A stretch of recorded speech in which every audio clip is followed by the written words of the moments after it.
হয়, আজি এবিএমচিৰ কেন্দ্ৰীয় সমিতি তথা বিভিন্ন জিলা সমিতিৰ এক বৃহৎ সজাতি দল আহি ধুবুৰী জিলাৰ চাপৰ ৰাজহ চক্ৰৰ অন্তৰ্গত চিৰাকুটা সন্তোষপুৰ আৰু চৌৰাবাখৰা গাঁৱত উপস্থিত হৈছোঁ। এই অঞ্চলৰ উচ্ছেদিত জনতাৰ কাষত আমি থিয় দিছোঁ।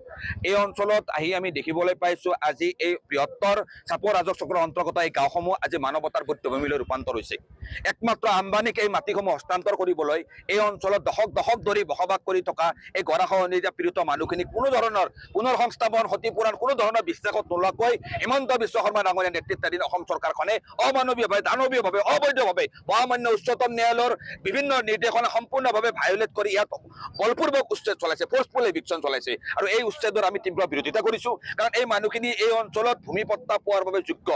কোনোবা মানুহৰ ঠাইত যদি 2 বিঘা মাটি আছে, তাৰ পৰা যিখিনি মাটি লাগে সেইখিনি চৰকাৰে লৈ কমচে কম 2 কঠা মাটি হ'লেও এই মানুহখিনিক ছেটেলমেণ্ট দিব লাগিছিল। কিন্তু তেওঁলোকৰ মৌলিক অধিকাৰ কাঢ়ি লৈ এনেকৈ ঘৰ বাৰী শাসন আৰু ক্ষমতাৰ ভয় দেখুৱাই এনেকৈ উচ্ছেদ কৰিব নালাগিছিল। এই উচ্ছেদৰ তীব্ৰ আমি বিৰোধিতা কৰিছোঁ।